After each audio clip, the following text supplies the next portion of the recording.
Hello students, welcome to my YouTube channel Tomar classes for PCM. मैं नरेंद्र तोमर एक बार फिर आपके साथ वैद्युत धारा चैप्टर को आगे बढ़ाते हुए एक नए टॉपिक के साथ उसकी शुरुआत करता हूं। इस टॉपिक से जितनी भी थ्योरी रिलेटेड थी वो जस्ट इससे पहले वाले लेक्चर में मैंने आपको बता दी, जिसमें मैंने आपको वैद्युत ऊर्जा के बारे में बताया।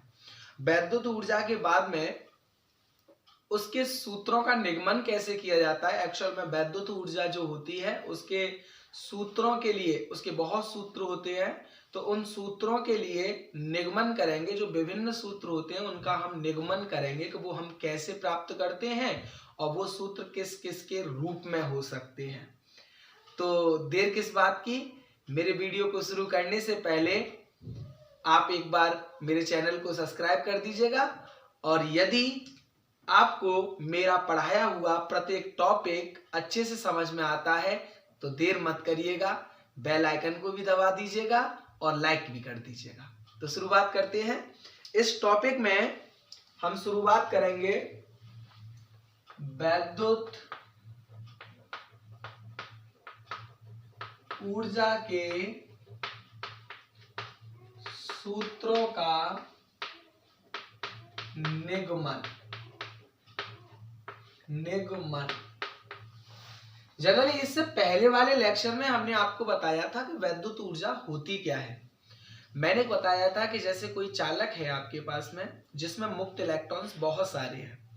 जब उस चालक में मुक्त इलेक्ट्रॉन्स बहुत सारे होते हैं तो वो बिना किसी प्रेशर के, जब हम कोई भी वैद्युत क्षेत्र बाहर नहीं लगाते हैं, उसके सिरों के मध्य में कोई भी वैद्युत क्षेत्र उत्पन्न नहीं करते हैं, तो वो जो मुक्त इलेक्ट्रॉन्स होते हैं वो यादृच्छिक गति करते हैं, मतलब टेढ़ी मेढ़ी गति करते हैं। परंतु जब उसी चालक के सिरों के मध्य में वैद्युत क्षेत्र को लगा दिया जाता है तो उस वैद्युत क्षेत्र के कारण चालक में उपस्थित जो मुक्त इलेक्ट्रॉन होते हैं वो एक सीधी गति करना प्रारंभ कर देते हैं। मतलब उस गति को हम अपवाह गति या अपवाह वेग या फिर अनुगमन वेग कहते हैं, जो वैद्युत क्षेत्र की उपस्थिति में मुक्त इलेक्ट्रॉन्स करते हैं। परंतु एक चीज और समझनी है, जब वो मुक्त इलेक्ट्रॉन्स अपवाह गति या अपवाह वेग से आगे बढ़ते हैं तो उसी चालक में उपस्थित जो धनायन होते हैं उनसे वो टकराते हैं। जब उन धनायनों से टकराते हैं तो जो बैटरी लगी हुई है उस बैटरी के, मतलब वो बैटरी से जो ऊर्जा प्राप्त करते हैं मुक्त इलेक्ट्रॉन अपवाह गति करने के लिए, जब वो ही मुक्त इलेक्ट्रॉन गति करते समय जब धनायनों से टकरा जाते हैं तो उस ऊर्जा का हल्का सा ह्रास होता है, मतलब कमी होती है, क्षय होता है।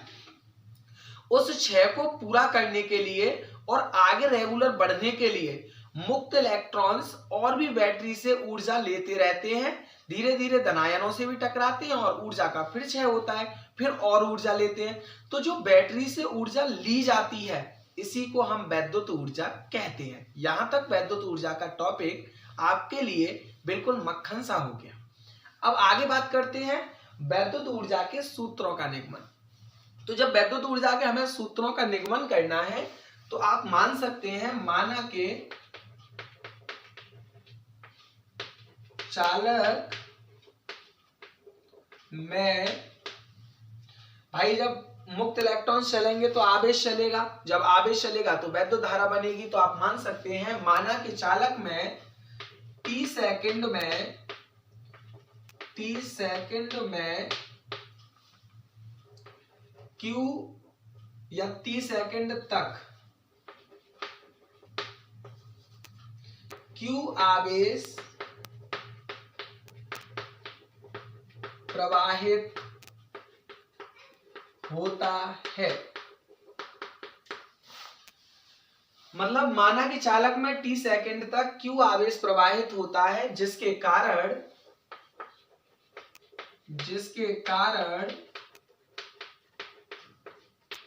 I वैद्युत धारा बनती है। I वैद्युत धारा बनती है। मतलब जब Q आवेश उसमें T समय के लिए मान लीजिएगा प्रवाहित होने लगा तो हम जानते हैं कि उसमें वैद्युत धारा आई उत्पन्न होने लग गई, मतलब बनने लग गई। अब एक बात सोच सकते हैं, जो हमने बैटरी लगाई है और जो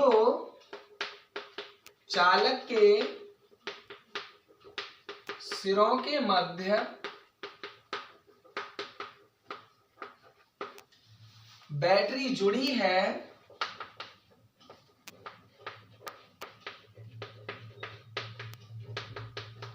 माना कि उसका विभवांतर V है। एक चीज सोचिएगा, माना कि चालक में t सेकंड तक Q आवेश प्रवाहित होता है, जिसके कारण जब किसी चालक में मान लीजिएगा Q आवेश प्रवाहित होगा तो जाहिर सी बात है कि उसमें वैद्युत धारा बनेगी। अब जब वैद्युत धारा बनेगी तो आपने जो चालक के सिरों के मध्य में बैटरी लगाई है उसका कोई ना कोई तो विभवांतर होगा, वो विभवांतर आपने V मान लिया। समझ पा रहे हैं कि नहीं? अब वो V मान लिया आपने, तो आप जानते हैं, इससे पहले चैप्टर में आपने पढ़ भी रखा है, Q बराबर होता है Q बराबर IT, ये एक फॉर्मूला होता है। मतलब अगर Q आवेश प्रवाहित होगा तो IT मतलब Q बराबर IT होगी। अगर यहां से I की वैल्यू देखेंगे तो Q अपॉन T हो जाएगी। आप ये कह सकते हैं I की वैल्यू Q अपॉन T, जिसके कारण हमें प्राप्त हो गया Q बराबर IT। ये समीकरण नंबर बन गया आपका 1।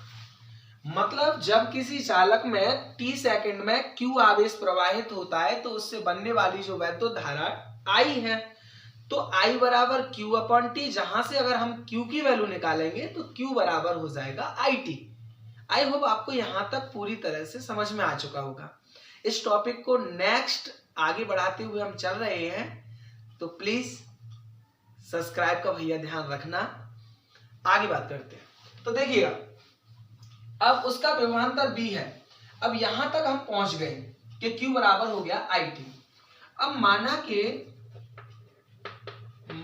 के B विभवांतर से B विभवांतर के कारण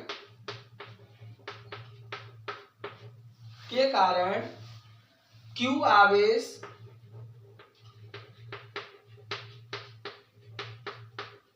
प्रवाहित होने में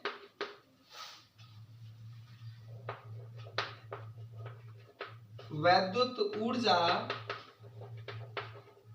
या आप ऐसे ना बोल सके, माना कि B विभवांतर के कारण Q आवेश प्रवाहित होने में जो कार्य किया जाता है, किया गया कार्य,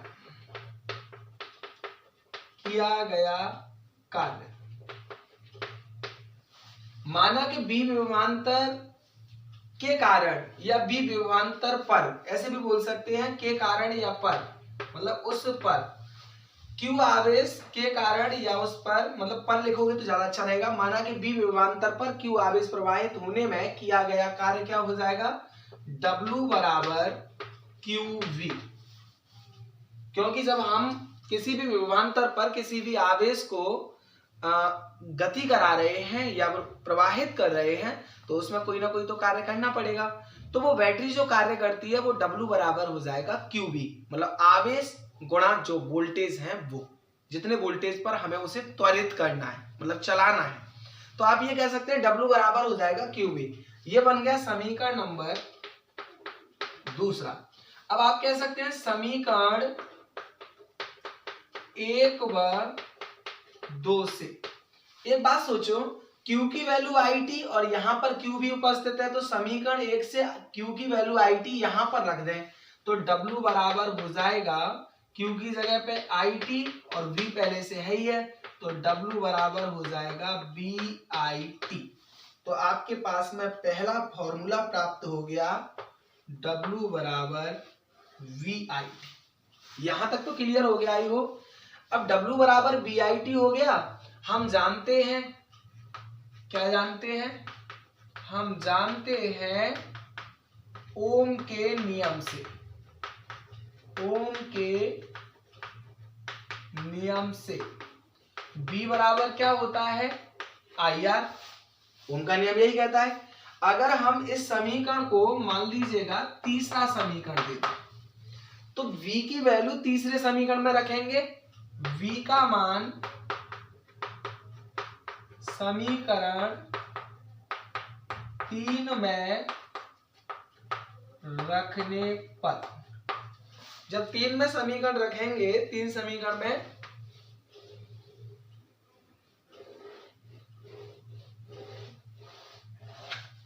जब 3 समीकरण में हमने v का मान रखा तो w बराबर है VIT, तो w बराबर VIT, b की जगह पे लगा दिया हमने IR, मतलब इस b की जगह पे IR लगा दिया और पीछे IT है ये, तो ये हो जाएगा w बराबर I की I में करी तो I स्क्वायर और RT, तो दूसरा फॉर्मूला आ गया w बराबर I स्क्वायर RT।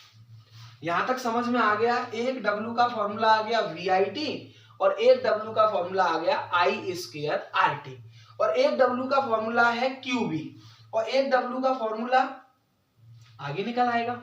अब मान लीजिएगा अभी तक हमारे पास में फॉर्मूला निकल आए दो, एक ये वाला और एक ये वाला और एक वाला, तो 3 फॉर्मूला निकल आए। अगला, अगर हम I की वैल्यू यहाँ पर पहले V की वैल्यू IR के फॉर्म में लिख दी हमने, अब मान लीजिएगा I की वैल्यू को अगर I बराबर देखें B बराबर IR से अगर हमें I की वैल्यू निकालनी है तो B बट्टे R हो जाएगी, क्योंकि R मल्टीप्लाई में बराबर से इधर आएगा तो डिवाइड में पहुंच जाएगा, तो B बट्टे R आ जाएगा।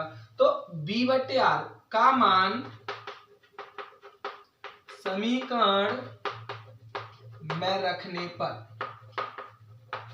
समीकरण यही तो लास्ट वाला है, W बराबर I स्क्वायर RT और I की वैल्यू है V बट्टे R, तो V बट्टे R ऊपर स्क्वायर चढ़ा है तो स्क्वायर इनटू RT। कहने का मतलब ये है W बराबर V का square V square upon R का square R square into RT। एक R से एक R कट जाएगा, क्योंकि R स्क्वायर का मतलब हो गया R इंटू R, तो एक R से एक R कैंसिल हो गया, तो ये हो जाएगा W बराबर V स्क्वायर अपॉन R और ऊपर T। तो एक ये नया फॉर्मूला निकल के आ गया, W बराबर V square T upon R। कहने का मतलब आपके पास में W के फॉर्मूला निकल के आ गए। पहला W का फॉर्मूला W बराबर QV, मतलब जो वैद्युत ऊर्जा है। दूसरा W का फॉर्मूला W बराबर VIT। तीसरा W का फॉर्मूला I स्क्वायर RT। चौथा W का फॉर्मूला V स्क्वायर बट्टे R और ऊपर T। क्लियर बात हो गई कि नहीं? तो आई होप आपको ये चारों के चारों फॉर्मूला समझ में आ गए होंगे। आगे अगर और भी देखना चाहें तो क्या कर सकते हैं, कोई आइडिया है? R की वैल्यू अगर आप B बट्टे I लगा दोगे तो B बट्टे I, तो V और IT वही फॉर्मूला आ जाएगा। कहने का मतलब हमारे पास में चारों फॉर्मूले निकल चुके हैं। तो यदि आपको पूरी तरह से समझ में आ गया हो तो साथ ही साथ लिख के इसका प्रैक्टिस करना, और यदि तब भी कोई डाउट्स रह जाए, मतलब कुछ प्रॉब्लम्स तब भी रह जाए, तो आप मुझे कमेंट बॉक्स में लिख कर भेज सकते हैं और मेरा जो फर्ज है मैं वो पूरा अवश्य अदा करूंगा। कहने का मतलब जल्दी से जल्दी आपको सॉल्यूशन प्रोवाइड करूंगा। तो आशा करता हूं आप जल्दी से स्क्रीनशॉट लेंगे और मैं इस चैप्टर को आगे बढ़ाते हुए फिर आपके सामने प्रस्तुत हूं।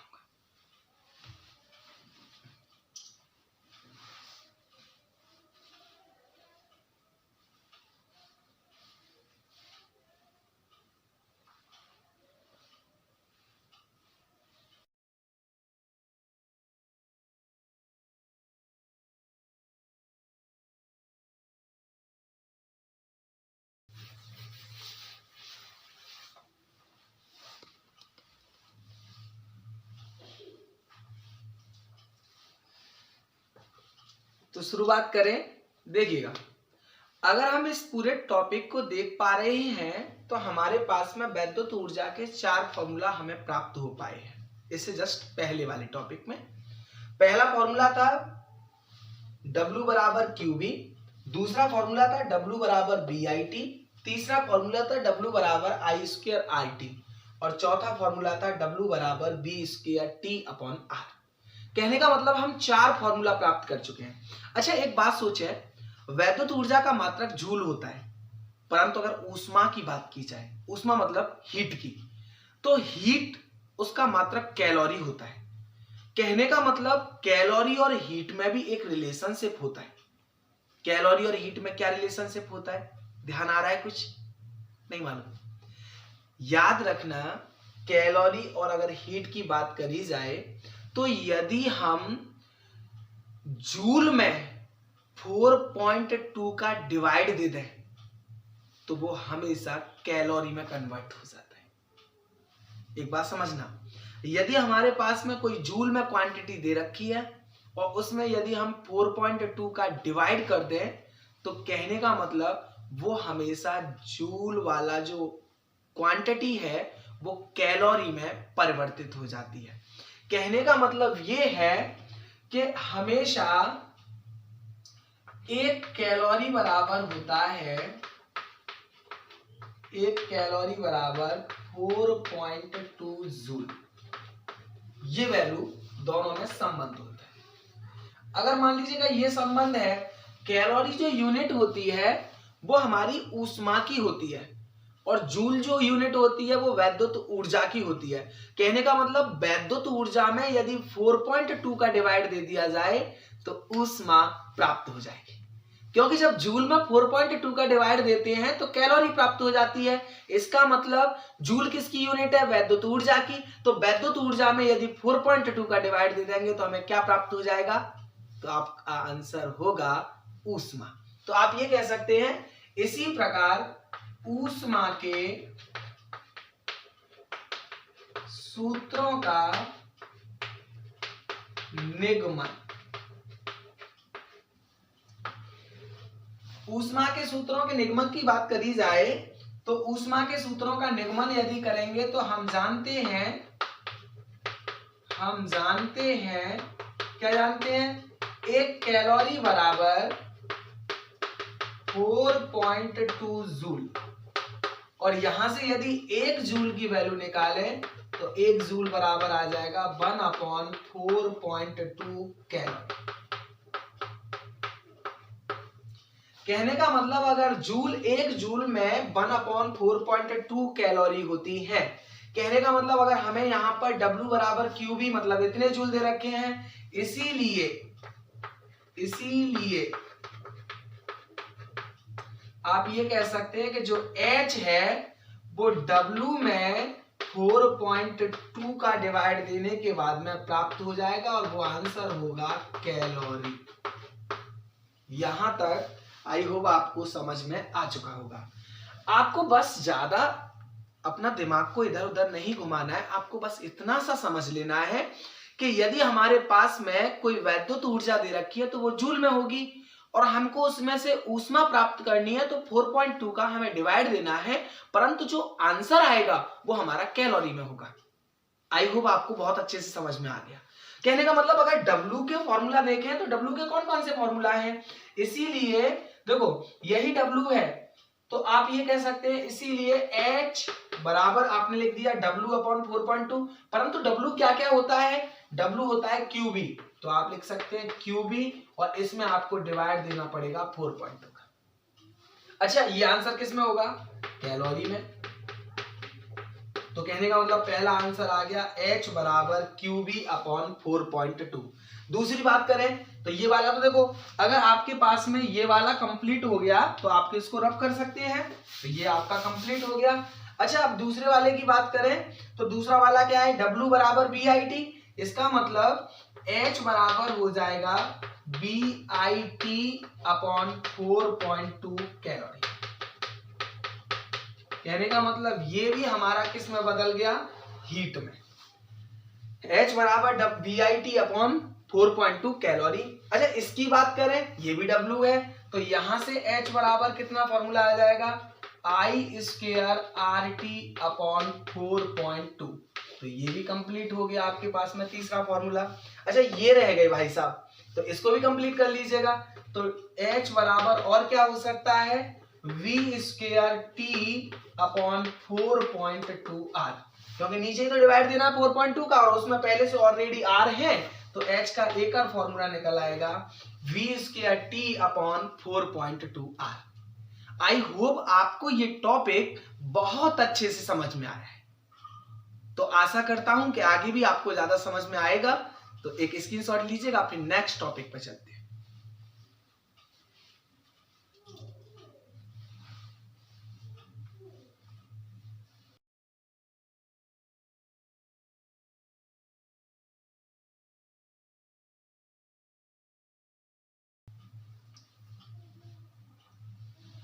अगली बात करते हैं वैद्युत शक्ति, जिसको हम P से प्रदर्शित करते हैं। देखो जनरली अगर बात करी जाए वैद्युत शक्ति की, शक्ति मतलब पावर, भैया जो जितना ज्यादा कार्य कम से कम समय में कर दे उसी की शक्ति ज्यादा मानी जाती है।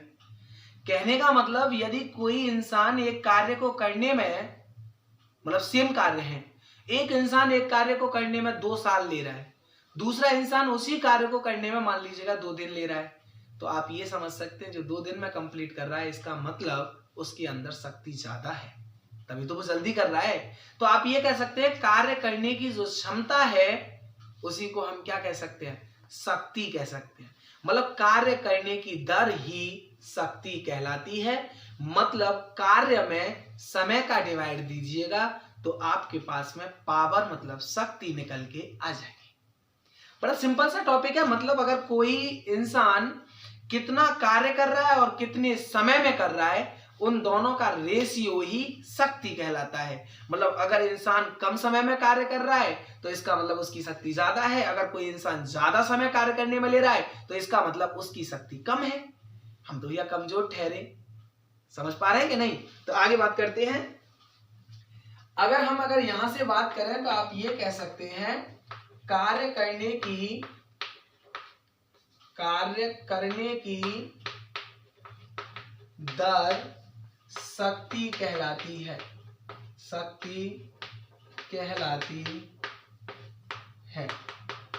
अथवा करके दूसरी डेफिनेशन भी लिखना चाहें तो लिख सकते हैं कार्य करने की क्षमता शक्ति कहलाती है। इसे P से प्रदर्शित करते हैं तथा इसका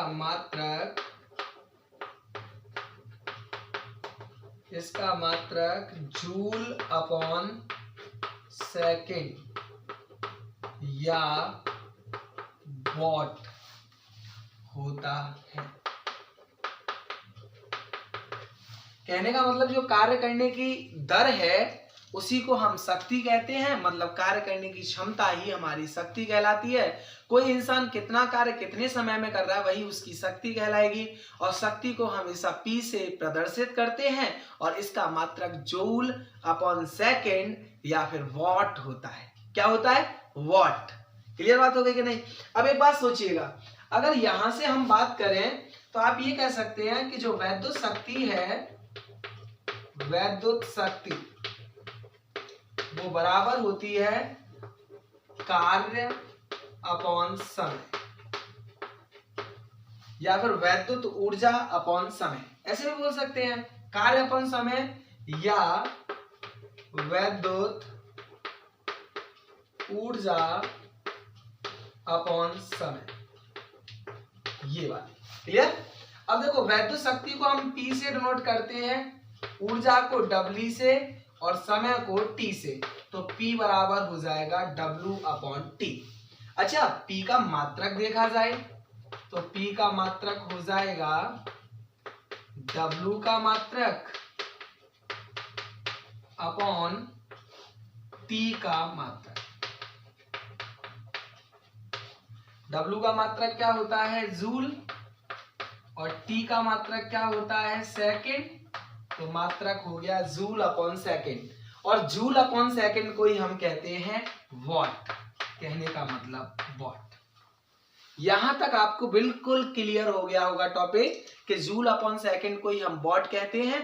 मतलब कार्य बराबर आपके फॉर्मूला आपको मालूम ही है, जो वैद्युत ऊर्जा के आपने फॉर्मूला प्राप्त किए हैं वही तो कार्य का काम कर रहा है यहाँ पे। तो कहने का मतलब वैद्युत ऊर्जा के फॉर्मूले क्या क्या थे। पहला था वैद्युत ऊर्जा का फॉर्मूला W बराबर एक निकल के आया था, W बराबर QV पहला फॉर्मूला था, ये W का फॉर्मूला। दूसरा फॉर्मूला क्या था W बराबर था BIT। तीसरा फॉर्मूला क्या था W बराबर, तो आप कह सकते हैं V की वैल्यू आपने क्या लगाई थी, V बराबर था IR, तो I की वैल्यू क्या आ गई थी V बट्टे R, V बराबर IR तो I की वैल्यू V बट्टे R, तो V इंटू V बट्टे R इंटू T, तो ये था W बराबर V square T upon R। तो अगला फॉर्मूला था W का ये। अच्छा, तीन फॉर्मूला आपको मालूम हो गए, एक था QV, एक था BIT और एक था V square T upon R।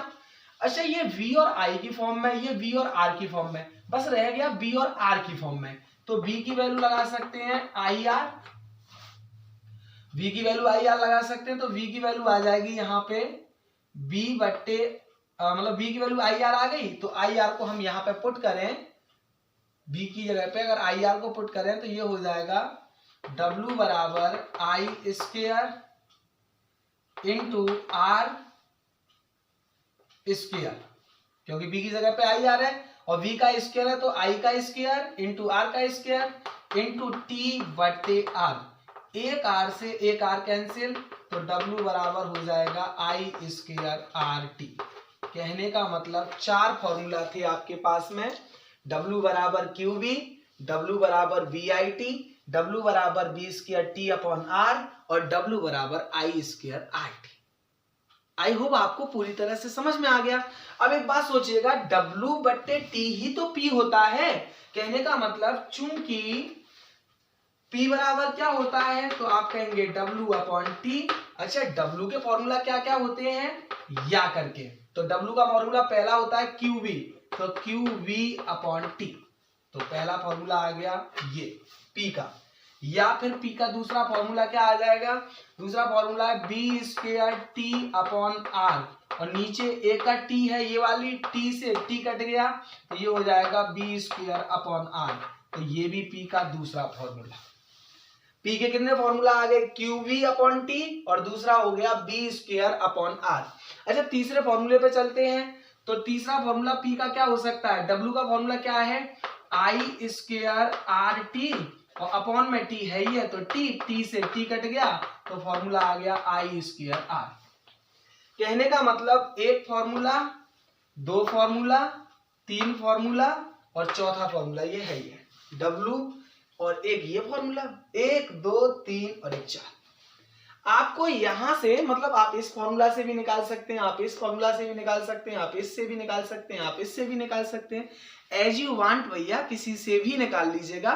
बस आपको W के बट्टे में T रखना है और W की वैल्यू आपको मालूम है QV, VIT, V square T upon R, I square RT, और इन सब के नीचे T रख दोगे तो फॉर्मूला निकल आएगा वैद्युत शक्ति का।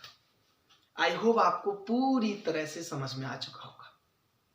आशा करता हूं आपको ज्यादा से ज्यादा समझ में आना भी चाहिए, क्योंकि मेहनत बेकार नहीं होती और प्रयास करने वालों की कभी हार नहीं होती। तो एक बार स्क्रीनशॉट ले लीजिएगा।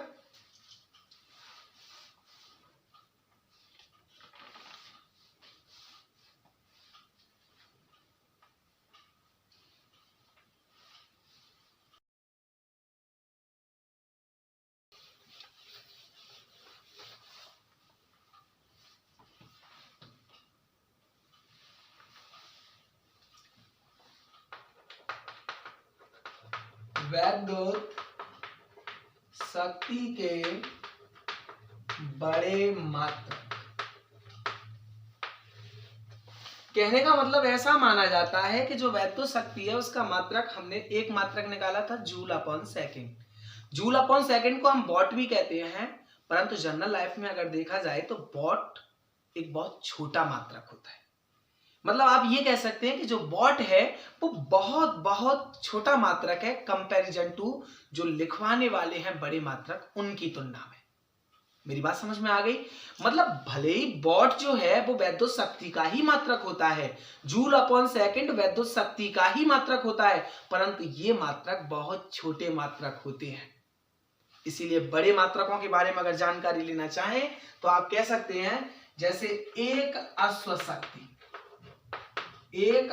शक्ति मतलब हॉर्स पावर बोलते हैं इसे, हॉर्स पावर एचपी, मतलब एक हॉर्स पावर बराबर होता है 746 वाट। तो एक सबसे बड़ा मात्रक मतलब बड़ा मात्रक तो ये भी हो गया, क्योंकि एक अश्व शक्ति बराबर 746 वाट होते हैं, क्योंकि मतलब 746 वाट को मापने के लिए जब आपको 746 बार एक एक करके माप पाओगे इतनी देर में, तो एक अश्व शक्ति से 746 वाट एक बार में ही माप दोगे। तो इसका मतलब एक अश्व शक्ति वाट की तुलना में बहुत बड़ा मात्रक हो गया। क्लियर बात हो गई? अब एक और आता है, दूसरा मात्रक होता है, एक मात्रक होता है 1 किलोवाट। 1 किलोवाट, 1 किलोवाट बोले तो 1 किलोवाट, 1 किलोवाट बराबर होता है 1000 वाट या 10 की पावर 3 वाट। यहां तक क्लियर हो गया? ये भी एक बड़ा मात्रक मान सकते हैं आप, क्योंकि 1 किलोवाट बराबर होता है 1000 वाट। इसका मतलब वाट, 1 किलोवाट में 1000 वाट सम्मिलित हैं। इसका मतलब वाट की तुलना में किलोवाट बहुत बड़ा मात्रक हो गया। एक आता है 1 मेगावाट। 1 मेगावाट, मेगावाट, 1 मेगावाट मतलब 1 MW। 1 मेगावाट बराबर होता है 10 की पावर 6 वाट। मतलब ये तो बहुत बहुत बहुत बड़ा मात्रक हो गया वॉट की तुलना में। तो आपके पास में मेनली जो मेन इंपोर्टेंट हैं आपके, मैंने वो तीनों बड़े मात्रक बता दिए कि जो वैद्युत शक्ति के मात्रक होते हैं बड़े बड़े, उसमें एक अश्व शक्ति आता है, 1 किलोवाट आता है और 1 मेगावाट आता है। तो तीनों के बारे में आपको जानकारी हो गई होगी और आपको समझ में भी आया होगा। इसके बाद एक मोस्ट इंपोर्टेंट टॉपिक यूनिट, मतलब इतना इंपोर्टेंट टॉपिक कि घरों की बिजली की जो खपत है, जिसको मापने के लिए हम जिस यूनिट का इस्तेमाल करते हैं, उसी के बारे में अब चर्चा करने वाले हैं। तो एक बार दिल खोल के बस दबा दीजिएगा बेल आइकन को और प्राप्त कर लीजिएगा ढेर सारा ज्ञान। और हम आपको अपने इस YouTube चैनल के माध्यम से बहुत सुंदर सुंदर नोट्स बनवाना चाहते हैं, जो आपके भविष्य में बहुत ज्यादा महत्वपूर्ण होने वाले हैं। तो देर ना लगाइएगा, देर ना हो जाए, कहीं देर ना हो जाए, तो शुरुआत कर दीजिएगा और दबा दीजिएगा मेरे बेल आइकन को और प्यार अपना लौटा दीजिएगा।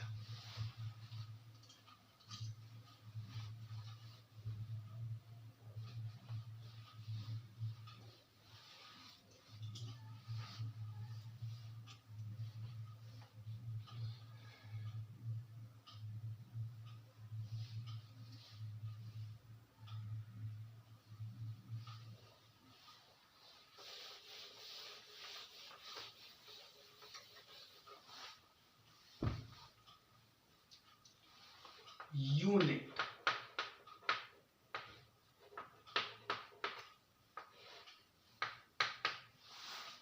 Unit is most important topic, जो board exam point of view से बहुत ही महत्वपूर्ण है। मतलब ये आ जाता है तो आपको समझना है एक्चुअल में यूनिट होती क्या है। तो जनरली अगर यूनिट की बात करी जाए तो हमारे पास में यदि कोई 1 किलोवाट का कोई बल्ब है, 1 किलोवाट का कोई बल्ब है या कोई उपकरण है, और यदि उस उपकरण को आप 1 घंटे तक जलाएं, 1 किलोवाट के उपकरण को यदि आप 1 घंटे तक जलाएं, तो उससे जो प्राप्त शक्ति होती है या फिर प्राप्त जो शक्ति होती है वही हमारी कहलाती है क्या? शक्ति नहीं बोल सकते हैं, प्राप्त जो वैद्युत ऊर्जा होती है वही हमारी क्या कहलाती है? जो खर्च की गई ऊर्जा होती है, जैसे हमारे पास में 1 किलो वाट का कोई उपकरण है, उसको हम 1 घंटे तक चला दें तो उससे विद्युत ऊर्जा खपत तो होगी भैया, और वो जितनी ऊर्जा खपत कर चुका है उसी को हम कहते हैं 1 यूनिट। तो आप ये कह सकते हैं, अगर यूनिट की बात करी जाए, और यूनिट एक्चुअल में एक बड़ी यूनिट होती है, मतलब एक बड़ा मात्रक होता है यूनिट। इसीलिए जो जनरली हमारे घरों में जो ऊर्जा की खपत होती है, मतलब विद्युत ऊर्जा की, उसके लिए हम यूनिट ही मात्रक का इस्तेमाल करते हैं। तो घरों के काम में भी बहुत महत्वपूर्ण है यूनिट। तो शुरुआत करते हैं। यदि 1000 वाट का कोई वैद्युत उपकरण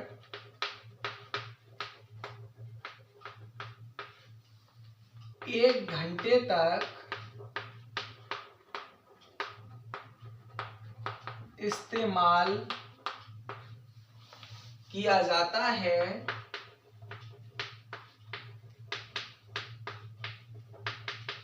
तो उसके द्वारा खपत या खर्च की गई विद्युत ऊर्जा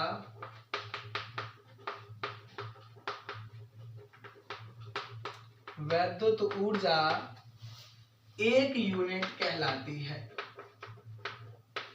1 यूनिट कहलाती है। 1 यूनिट बराबर किलोवाट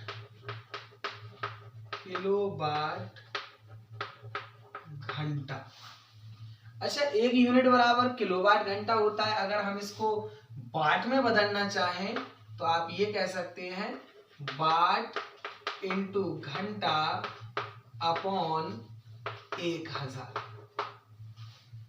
बात तो ये की हुई, किलोवाट को यदि वाट में बदलना चाहें तो किलोवाट में 1000 का भाग, मतलब वाट में 1000 का भाग देना पड़ेगा, तभी तो किलोवाट आता है। तो मतलब वाट इंटू घंटा तो है ही है। किलोवाट को अगर वाट में बदला तो वाट बट्टे 1000 आ जाएगा, क्योंकि भाई किलोवाट बड़ी यूनिट है, बड़ी यूनिट को छोटी यूनिट में बदल रहे हैं, मतलब वाट ला रहे हैं उसकी जगह पे, तो 1000 का हमें भाग देना पड़ेगा। तो आप ये कह सकते हैं जब हमारे पास में किलोवाट है और इसको हम वाट में बदलना चाह रहे हैं, सॉरी उल्टा बोल गए भाई, वाट को किलोवाट में देखना चाह रहे हैं, किलोवाट की जगह पे हम वाट लग रहे हैं, तो वाट बट्टे 1000 ही तो आ जाएगा। अगर आपको क्लियर ना हो पाए तो मैं आपको दोबारा से क्लियर करना चाहता हूं। जैसे किलोवाट मतलब 1 किलोवाट बराबर क्या होता है, 1 किलोवाट बराबर होता है 1000 वाट। कहने का मतलब अगर हम वाट इस्तेमाल करें किलोवाट की जगह पे तो हमें 1000 वाट लिखना पड़ेगा। परंतु यदि हम किलोवाट को वॉट के तरीका से चेंज करें, मतलब हम ये किलोवाट है और इसकी जगह पर हम वाट लिखना चाह रहे हैं, तो जाहिर सी बात है वाट यदि कहीं पर उपस्थित, अगर उसको हमें किलोवाट में बदलना है तो 1000 का भाग देना पड़ेगा। तो अगर हम यहाँ पर वाट उपस्थित है उसको हम किलोवाट में बदलेंगे तो फॉर्मूला तो यही है हमारे पास में, तो वाट अपॉन 1000 इंटू घंटा तो है ही है उसमें। तो आप ये कह सकते हैं किलोवाट घंटा 1 यूनिट के बराबर होती है, और किलोवाट को अगर हम लिख रहे हैं in the form of what, लिखना तो मतलब किलोवाट को ही लिख रहे हैं, तो वो हो जाएगा वॉट अपॉन 1000 इंटू घंटा। अब वॉट को यदि हम लिखना चाहें तो वॉट किसके बराबर होता है, तो आप कहेंगे जो P होता है मतलब वॉट, वो VI के बराबर होता है, मतलब वोल्ट एम्पियर। तो आप ये कह सकते हैं वोल्ट एम्पियर इंटू घंटा अपॉन 1000, क्योंकि वाट P बराबर होता है VI, इसकी यूनिट होती है वॉट और इसकी होती है यूनिट वोल्ट और इसकी यूनिट होती है एम्पियर। तो कहने का मतलब वाट बराबर हो गया वोल्ट एम्पियर, तो मैंने वाट की जगह पर लिखा दिया वोल्ट एम्पियर। तो आपके पास में यूनिट के 3 फॉर्मूला हो गए। अगर 1 यूनिट बराबर किलोवाट घंटा, या फिर 1 यूनिट बराबर हो गया आपका वॉट इंटू घंटा अपॉन 1000, या फिर 1 यूनिट बराबर हो गया वोल्ट एम्पियर इंटू घंटा अपॉन 1000। आई होप मेरे प्यारे मित्रों, मेरे प्यारे भाइयों और बहनों, आपको ज्यादा से ज्यादा ये टॉपिक समझ में आए होंगे। अगर आपको ये टॉपिक समझ में आए हैं तो अपना प्यार इसी प्रकार हमसे बनाए रखिएगा और हम अपनी जो भी जितनी भी हमने वीडियो डाली हैं, इन वीडियो में हम आपके भविष्य में आपसे जुड़ने के लिए बस डालते चले आ रहे हैं। जितनी भी वीडियो हमने आपके लिए डाली हैं वो सभी आपसे जुड़ने के लिए हैं। तो इस जुड़ाव को, इस प्रेम को बनाए रखिएगा और अपना ख्याल रखिएगा। धन्यवाद।